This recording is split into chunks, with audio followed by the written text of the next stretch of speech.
Bom, então eu dizia que devido à salinização do solo, né, e consequentemente da água para a irrigação aqui na área da Caatinga, esse sal ele volta até a superfície, né, do solo, causando, né, o processo de desertificação aqui nessa região da Caatinga. Então, vamos para o próximo slide, que é sobre a sucessão ecológica, que é um processo natural, né, do desenvolvimento de um ecossistema. Então, como é que um ecossistema ele se forma? Né? Primeiramente, a gente vai ter aqui as rochas expostas, e aí então começam a chegar os primeiros habitantes, né, que são as espécies pioneiras ou colonizadoras. Né? Quais são essas espécies? Os líquens, né, e depois os musgos. Então, essas espécies, elas também podem ser indicadoras da qualidade do meio ambiente, né? Dependendo da sua coloração, né, da espécie que surge ali, a gente pode ter um indicador de qualidade ambiental, se aquele ambiente ele está poluído ou não. E aí depois a gente, aqui na área, vai ter o aparecimento, né, de espécies vegetais e animais de pequeno porte, né, como, por exemplo, a samambaia e o capim, né? Então, é muito comum, assim, na nossa casa, né, quando a gente tem um quintal, que aí a gente capina, né, e aí logo começa a surgir o quê? Aquele pezinho ali de samambaia, né, um brotinho de capim, que são as espécies que vão surgindo para poder colonizar essa área até chegar na comunidade clímax, né, que já é formada por uma vegetação já de grande porte, né, uma biodiversidade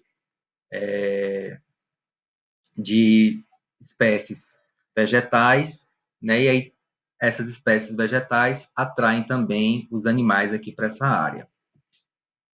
Bom, e aí a gente tem dois tipos de sucessão. A sucessão primária, né, que ocorre na formação de uma comunidade clímax original, né, a partir de uma rocha, e a sucessão secundária, que ocorre quando eu tenho uma comunidade clímax, né, que já foi estabelecida aqui, ali naquela área, essa comunidade ela foi retirada, né, então essa área ela ficou degradada, e aí começou o processo de sucessão secundária, né, com a colonização dessas espécies. Como é que a gente pode diferenciar uma área que está em sucessão primária e secundária? Normalmente, na secundária, né, aparece aquela espécie conhecida como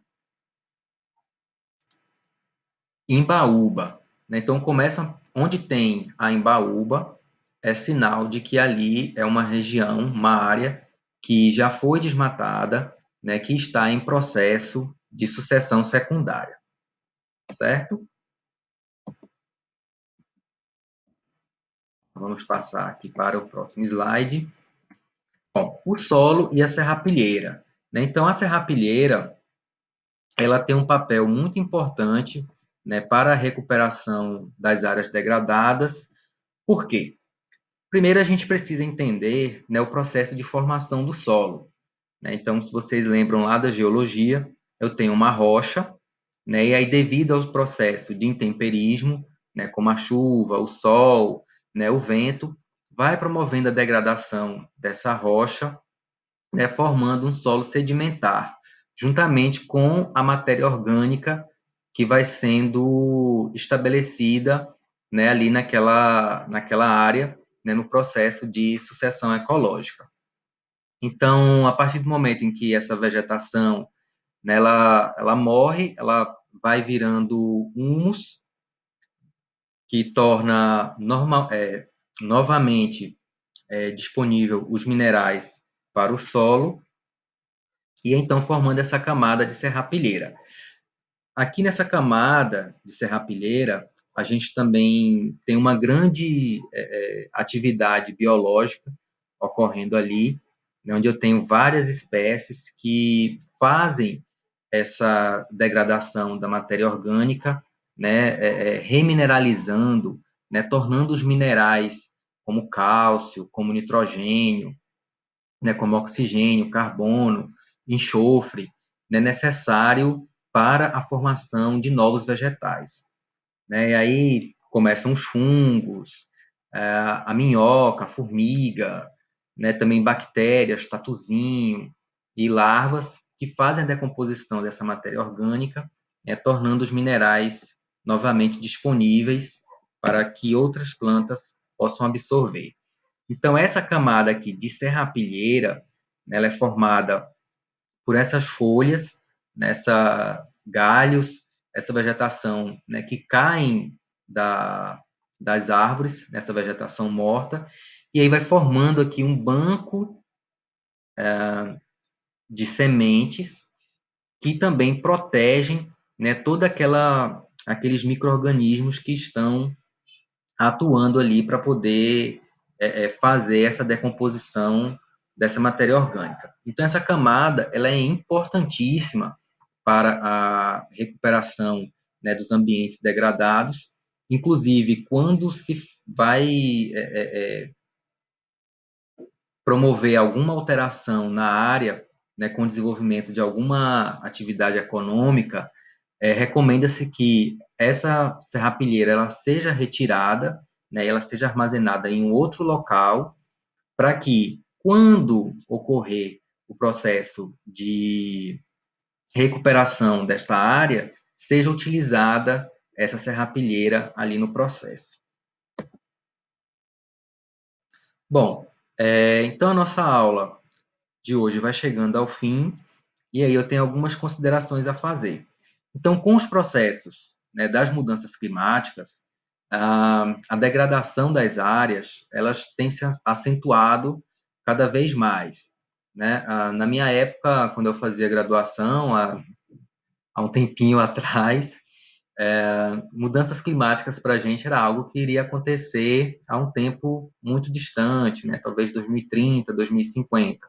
Mas não. Hoje a gente já sente os reflexos das mudanças climáticas. Então, em regiões em que a ocorrência de água era muito grande, passa por seca.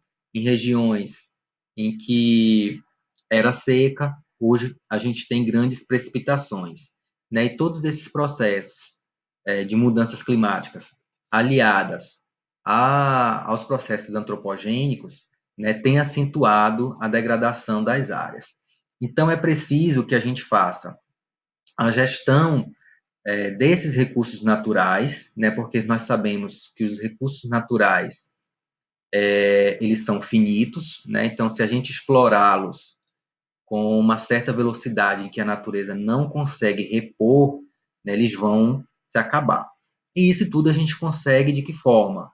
Com o desenvolvimento sustentável, onde cada atividade econômica, né, também precisa ter uma sustentabilidade ambiental e social. Né? E essa é a função do gestor ambiental. Né? Vocês vão atuar nos processos produtivos sempre para garantir o quê? A sustentabilidade. Né? Que aquela atividade econômica ela tenha uma eficiência, né? Mas também ela tenha um cuidado com o meio ambiente, né? Mantendo a conservação dos recursos naturais para gerações atuais e para gerações futuras, e também trazendo um desenvolvimento social, né, para a comunidade. Então, se vocês tiverem qualquer dúvida, estamos aqui à disposição, né? Vamos ter um fórum, né, que está muito legal, desculpa,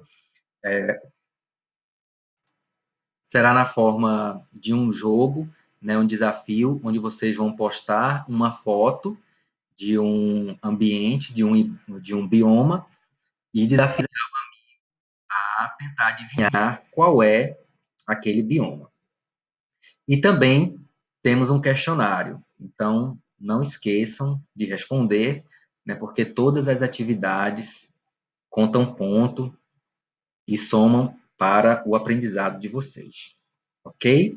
Então me despeço e qualquer dúvida, temos lá o fórum para serem esclarecidas. Até a próxima aula.